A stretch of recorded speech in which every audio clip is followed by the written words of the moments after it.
Hey everybody, this is Mike from What's Up Watchtower, and I was just thinking about something really hard after I started watching the June JW broadcasting, and it made me stop about 5 or 6 minutes in and start doing some research about a topic that I think is super important, and basically it's asking, are the Jehovah's Witnesses a cult?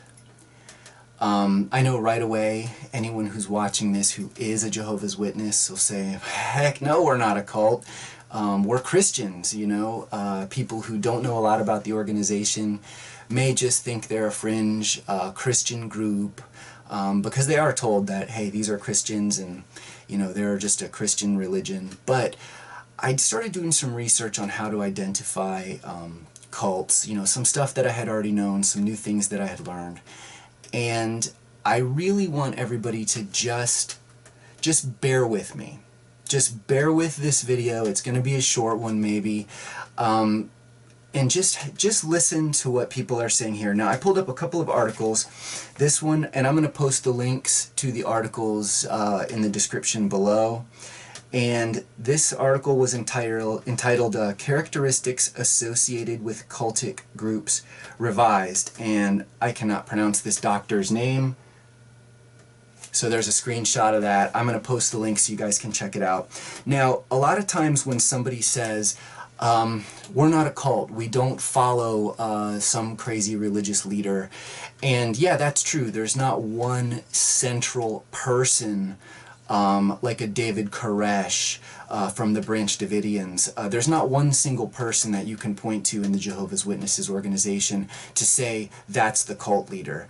But what I would like you guys to do is keep in mind that it doesn't have to be a single person that is the leader, so to speak. In this case, the cult, instead of the word leader, I'm going to use the word organization, because that is really what this is. It's a cult to an organization which is run by the governing body. So, okay, here we're going to go. I'm just going to get right into it. And these are just several points that can help you identify a cult. Just really listen to them and think about it and see if this applies. Number one, the group displays excessively zealous and unquestioning commitment to the organization, regards to his belief system, ideology, and practices as truth the law. That's one. Excessively zealous and unquestioning commitment to the organization. Two, questioning, doubt, and dissonance are discouraged or even punished. Does that sound familiar? 3. Mind-altering practices such as meditation, chanting, speaking in tongues, denunciation sessions, and debilitating work routines are used in excess and serve to suppress doubts about the group and its leaders. Now, the beginning part of this I don't think applies to the Jehovah's Witnesses, but certainly the debilitating work routines does apply. The witnesses are asked not only to spend their weekends in field service, their off time studying and preparing for meetings and service, attending multiple meetings per week, studying with their children. All of this adds up into a debilitating work routine that is really, really, really hard to do that much. They're asking a lot. Okay. So, next point. The organization dictates, sometimes in great detail, how members should think, act, and feel. For example, members must get permission to date, change jobs, marry, or leaders prescribe what type of clothes to wear, where to live, whether or not to have children, how to discipline children, and so forth.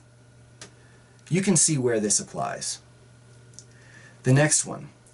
The group is elitist, claiming a special, exalted status for itself. Its leaders and members, for example, the leader is considered the Messiah or a special being, and the group and or the leader is on a special mission to save humanity. The group has a polarized us versus them mentality, which may cause conflict with wider society.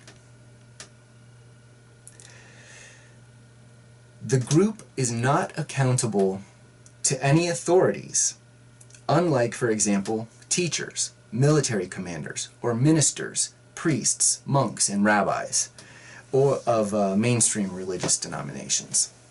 And I think this applies only in the way that the Jehovah's Witnesses would clearly say that they obey God as ruler rather than men. But I would tell you that they obey the organization as ruler rather than men. So the organization induces feelings of shame and or guilt in order to influence and or control members. Often this is done through peer pressure and subtle forms of persuasion. This is an easy one for me to see, how the Jehovah's Witnesses do this. But again, I'm not going to talk about it. I want you guys to think about this, take a look at the article, and think about it for yourselves. Subservience to the organization requires its members to cut ties with family and friends and radically alter personal goals and activities that they had before joining the group. If you've seen any of the new videos that are going to be shown at the 2016 Loyalty to Jehovah District Convention, you'll certainly see how this applies. There's new videos on jw.org too about a young musician who basically gave up his hopes and dreams to be a Jehovah's Witness. There's a story of a young man who plays the violin who is basically coerced into giving that up to serve Jehovah. So we've heard a lot of stories of stuff like this in the news too. Even in one of the previous JW broadcastings, there was a story about a young man who was just on the cusp of being a professional soccer player, a professional football player in Africa, and he quit to become a full-time minister. So these type of things are certainly encouraged by the organization. The organization is preoccupied with bringing in new members. Yes. Members are expected to devote inordinate amounts of time to the organization and organization-related activities. Members are encouraged to or required to live and or socialize only with members of the group. The most loyal members, the true believers, feel that there can be no life outside the context of the group. They believe that there is no other way to be and often fear reprisals to themselves or others if they leave or even consider leaving the group. So that's just a couple of points that I really would hope everybody considers. The next article that I found I thought was really, really fascinating.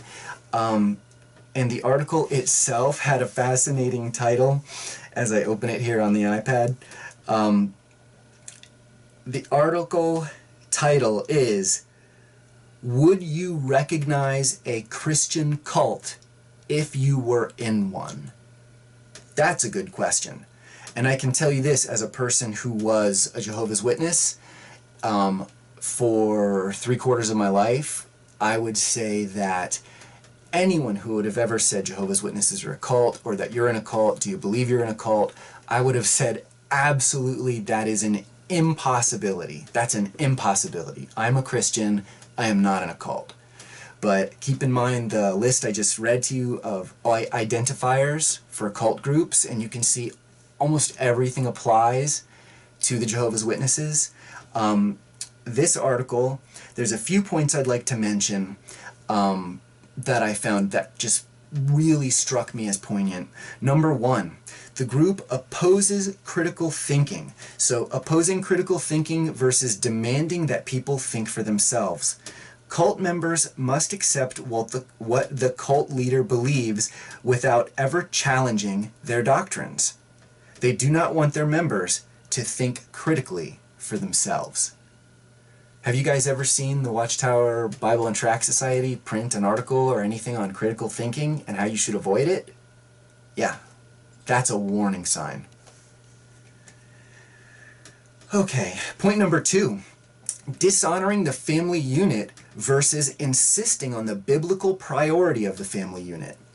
Children are taught to be more loyal to the leaders than to their parents. Women are taught to be more loyal to the leaders than to their husbands, and husbands are taught to accept this as normal behavior. Okay, just so many interesting points. And again, think about these for yourself, and take a look at the articles. Number 3, isolating members and penalizing them for leaving versus helping them to do God's will.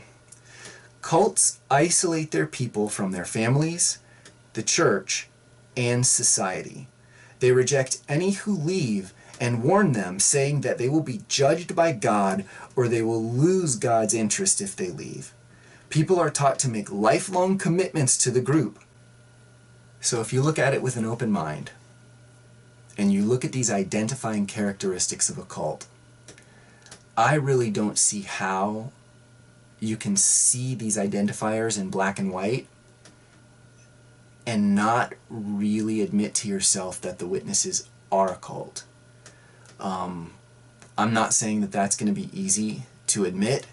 I'm not going to say that that doesn't hurt and that's not shocking, because I was certainly shocked when I finally came to the realization that I was in a cult. It's nothing, I never thought that could happen to me. So it's just really something I'd like everybody to think about for themselves. There are going to be people who, despite seeing the identifying characteristics, will still want to be a part of it because their family is, and I understand that. But there's no happiness down that road. So, I guess really that's all I have to say about that. I'm going to be doing more little short videos on topics like this. The next one is going to be about inculcation, indoctrination, and propaganda. These are things that I think are just super interesting, and I would like to thank JW Broadcasting for inspiring me to do all this great research. So, you guys have a great afternoon. Take care.